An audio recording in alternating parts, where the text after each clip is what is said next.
ارے دوستو السلام علیکم ورحمۃ اللہ، خوش آمدید آپ کے اپنے چینل علم خاص پر، جہاں ہم لاتے ہیں آپ کے لیے قرآنی واقعات، اسلامی حکایات اور علم و حکمت سے بھرپور کہانیاں جو نہ صرف دل کو چھو جائیں بلکہ روح کو جگا دیں۔ آج ہم آپ کے لیے جو واقعہ لائے ہیں وہ دو عظیم پیغمبروں کے درمیان پیش آنے والا ایک ایسا سفر ہے جس میں صبر، علم، ادب اور اللہ کی حکمت کے بے مثال اسباق پوشیدہ ہیں۔ آئیے سنتے ہیں حضرت موسیٰ علیہ السلام اور حضرت خضر علیہ السلام کا ایمان افروز واقعہ۔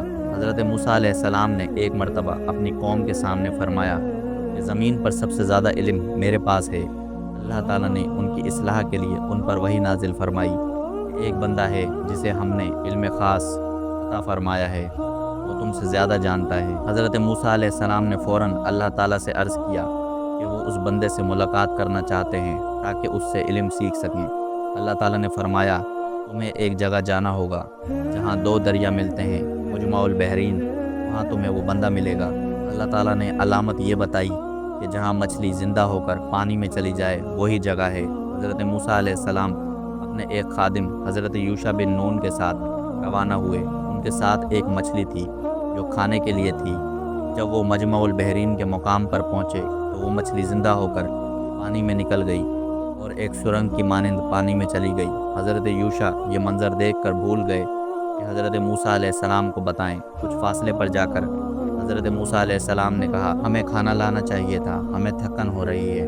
حضرت یوشع کو یاد آیا اور انہوں نے کہا جہاں ہم نے آرام کیا تھا وہاں مچھلی پانی میں چلی گئی، شیطان نے مجھے بھلا دیا کہ میں آپ کو بتاؤں۔ حضرت موسیٰ نے کہا بس وہی جگہ ہے جو ہمیں مطلوب تھی۔ وہ دونوں واپس اسی جگہ آئے۔ وہاں انہوں نے حضرت خضر علیہ السلام کو پایا جو اللہ کے خاص بندے اور صاحب علم تھے۔ حضرت موسیٰ نے ان سے کہا کیا میں آپ کے ساتھ رہ سکتا ہوں تاکہ آپ مجھے وہ علم سکھائیں جو آپ کو عطا ہوا ہے۔ حضرت خضر علیہ السلام نے فرمایا تم میرے ساتھ صبر نہیں کر سکو گے، جن باتوں کا علم نہ ہو ان پر صبر کرنا مشکل ہوتا ہے۔ حضرت موسیٰ علیہ السلام نے وعدہ کیا کہ وہ صبر کریں گے اور ان سے کوئی سوال نہیں کریں گے جب تک کہ خضر علیہ السلام خود نہ بتائیں۔ پہلا واقعہ، حضرت موسیٰ علیہ السلام اور حضرت خضر علیہ السلام ایک کشتی میں سوار ہوئے جو چند غریب لوگوں کی تھی۔ انہوں نے انہیں بغیر کرائے کے لیے سوار کر لیا۔ کچھ دیر بعد حضرت خضر علیہ السلام نے کشتی میں سوراخ کر دیا۔ حضرت موسیٰ علیہ السلام نے کہا آپ نے یہ کیا کیا؟ آپ نے ان بیچارے لوگوں کی کشتی نقصان پہنچایا، یہ تو بڑی غلط بات ہے۔ حضرت خضر علیہ السلام نے یاد دلایا کیا میں نے کہا نہیں تھا کہ تم میرے ساتھ صبر نہیں کر سکو گے؟ حضرت موسیٰ علیہ السلام نے معذرت کی اور وعدہ کیا کہ آئندہ وہ صبر کریں گے۔ دوسرا واقعہ، کچھ آگے جا کر حضرت خضر علیہ السلام نے ایک لڑکے کو قتل کر دیا۔ حضرت موسیٰ علیہ السلام پھر حیرت زدہ ہو کر بولے آپ نے ایک بے گناہ کو جان سے مار ڈالا بغیر کسی وجہ کے، یہ تو بہت برا کام کیا ہے۔ حضرت خضر علیہ السلام نے فرمایا میں نے تم سے کہا تھا تم میرے ساتھ صبر نہیں کر سکو گے۔ حضرت موسیٰ علیہ السلام نے پھر معافی مانگی اور کہا اگر اب میں آپ سے کچھ پوچھوں آپ مجھے اپنے ساتھ مت رکھیں، آپ کو میرے بارے میں معذرت کا پورا حق حاصل ہے۔ تیسرا واقعہ، پھر وہ ایک بستی میں گئے جہاں کے لوگ بہت بخیل اور بدتمیز تھے۔ انہوں نے ان دونوں کو مہمان بنانا تو دور کی بات پانی دینا بھی گوارا نہ کیا۔ وہاں حضرت خضر علیہ السلام نے ایک گرتی ہوئی دیوار دیکھی اور بغیر کسی اجرت کے اسے سیدھا کر دیا۔ حضرت موسیٰ علیہ السلام نے کہا اگر آپ چاہتے تو اس کام کی مزدوری لے سکتے تھے۔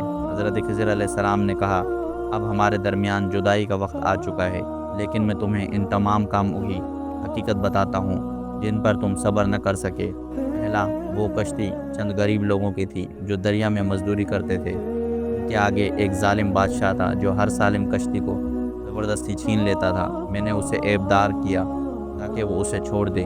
دوسرا، یہ لڑکا اپنے والدین کے لیے آزمائش بننے والا تھا، وہ نافرمان اور کافر بن جاتا، اس لیے اللہ نے چاہا کہ انہیں اس کے بدلے ایک نیک اولاد دے۔ تیسرا، یہ دیوار دو یتیم بچوں کی تھی، وہ اس کے نیچے ان کا خزانہ چھپا ہوا تھا۔ ان کا باپ نیک انسان تھا اور اللہ چاہتا تھا کہ بچے بڑے ہو کر اپنا خزانہ نکال لیں۔ یہ سب میں نے اپنی مرضی سے نہیں کیا بلکہ یہ سب اللہ کے حکم سے ہوا ہے۔ وہ باتیں جن پر تم صبر نہ کر سکے، اللہ کی ہر بات میں حکمت ہوتی ہے، چاہے انسان کو وقتی طور پر وہ بری لگے۔ علم صرف ظاہری نہیں ہوتا، کچھ علم اللہ کی طرف سے خاص بندوں کو عطا ہوتا ہے۔ صبر و ادب اور خاموشی علم حاصل کرنے کی بنیادی شرائط ہیں۔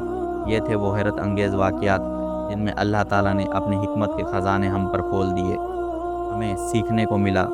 اور علم صرف ظاہری نہیں ہوتا بلکہ باطنی بھی ہوتا ہے، اور صبر و خاموشی علم سیکھنے کی شرط ہے۔